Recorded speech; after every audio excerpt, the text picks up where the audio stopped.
Ethanol वाला petrol गाड़ी को रफ्तार देगा या कबाड़ बना देगा, इस पर ना तो बहस थम रही है और ना ही सवाल उठने बंद हो रहे हैं।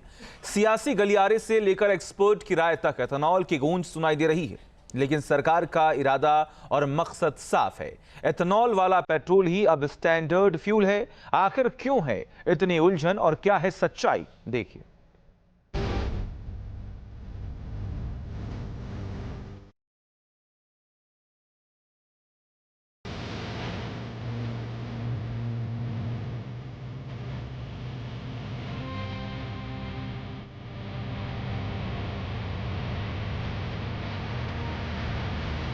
इथेनॉल का सच, संकट या संकट मोचन।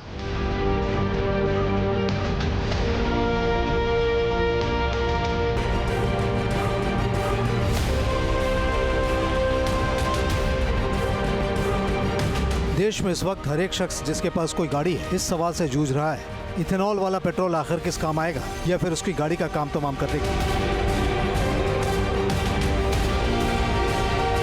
इथेनॉल मिश्रित पेट्रोल यानी E20 को अब अनिवार्य कर दिया गया है। केंद्र सरकार ने साफ कर दिया है कि E20 पेट्रोल मतलब पेट्रोल में 20% इथेनॉल का मिश्रण ही देश भर के पेट्रोल पंप पर मिलने वाला स्टैंडर्ड फ्यूल है।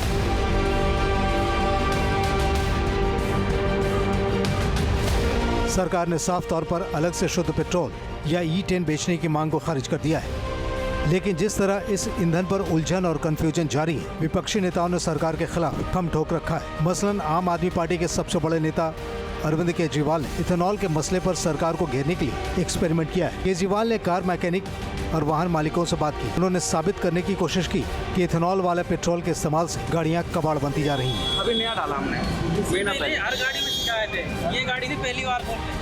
E20 से खराब हो रही है गाड़ियाँ खराब हो रही है, धक्का मार के लाए हैं। ये टोचन हो गया ये आपकी है गाड़ी? मेरी गाड़ी है। आपकी गाड़ी है? E20 जबकि कंपैटिबल है, ये एक हफ्ते से स्टार्ट नहीं हुई थी तो आज लेके आऊंगा। अच्छा, ये अभी खरीदी हुई गाड़ी है, ये कंपैटिबल है। कब खरीदी थी? 2023 का मॉडल है। अच्छा, 23 का कंपैटिबल है। अब पहले 22 कह रहे थे, अब 13 की रह गई है। अच्छा, और हम कंपैटिबल वाली गाड़ी में भी अभी एक हफ्ते बाद आज गाड़ी स्टार्ट करी है, मिसिंग कर रही आए तो फ्यूल पंप जाऊंगा।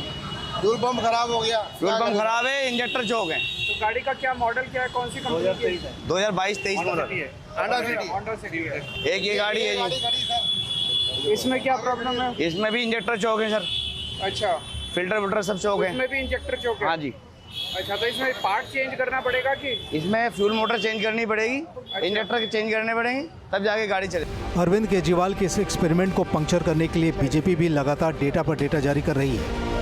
बीजेपी के मुताबिक ये डेटा इथेनॉल वाले पेट्रोल के रियल यूज के हैं। बीजेपी नेता अमित मालवीय पलटवार कर रहे हैं और आरोप लगा रहे हैं कि अरविंद केजरीवाल एक बार फिर झूठ और डर फैलाने की राजनीति कर रहे हैं। अमित मालवीय ने लिखा है, अगर E20 से सचमुच गाड़ियां बड़े पैमाने पर खराब हो रही होती तो पिछले 5 वर्षों में देश भर की सड़कें बंद पड़ी कारों और दोपहिया वाहनों से भर जाती। अमित मालवीय के मुताबिक सच्चाई ये है कि साल 2024 में E19 और अप्रैल 2025 से E20 उपलब्ध है। आज लगभग 2.5 करोड़ पेट्रोल कार और 20 करोड़ से अधिक दोपहिया वाहन E15 प्लस मिश्रित ईंधन पर चल रहे हैं। बीजेपी का आरोप है कि अरविंद केजरीवाल कुछ चुनिंदा वीडियो दिखाकर झूठ फैला रहे हैं। वैसे दूसरी तरफ दिल्ली के जंतर मंतर पर इथेनॉल पेट्रोल के खिलाफ प्रदर्शन भी हुआ है और सरकार के फैसले पर सवाल उठाए गए हैं। अगर रिसर्च आपको कोई चीज़ आपको डालना है तो रिसर्च पब्लिक डोमेन में होना चाहिए। आप रिसर्च कैसे पब्लिक डोमेन में लगते हैं? दूसरी चीज़, और ये सबसे ज़रूरी है, अगर आप 100% पेट्रोल में 20% एथेनॉल डाल रहे हैं तो उसका दाम कम कीजिए। जैसे अन्य देश में, जो देश हमसे पेट्रोल खरीदते हैं 100% प्योर पेट्रोल खरीदते हैं, वो हमसे कम दाम में प्योर पेट्रोल दे रहे हैं। क्यों? नेपाल हो गया, भूटान हो गया, तो आप पेट्रोल के दाम कीजिए। सरकार का दावा है कि अप्रैल 2023 के बाद सभी गाड़ियां E20 ईंधन के अनुकूल हो चुकी हैं। ऑटो एक्सपर्ट्स कह रहे हैं कि अगर पुरानी गाड़ी E10 के लिए डिजाइन की गई है तो E20 इस्तेमाल करने से फ्यूल पंप, पाइपलाइन और इंजन के कुछ पुर्जों पर असर पड़ सकता है। हालांकि सरकार का कहना है कि E20 से गाड़ी के इंजन फेल होने के कोई ठोस सबूत नहीं मिले हैं।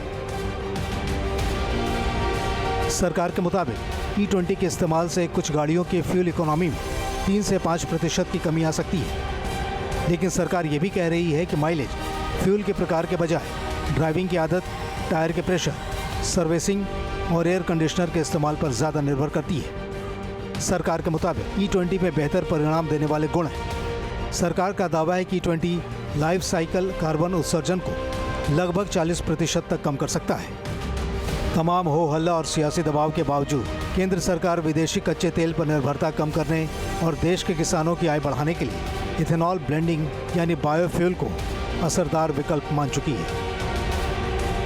Team news nation. आपके मोबाइल पर तुरंत आएगी ब्रेकिंग न्यूज। स्क्रीन पर सबसे पहले दिखेगी बड़ी खबर। देश दुनिया की हर खबर एक जगह। अब आपके मोबाइल पर तुरंत फटाफट इंस्टॉल कीजिए न्यूज़ नेशन ऐप और रखिए खुद को अपडेट।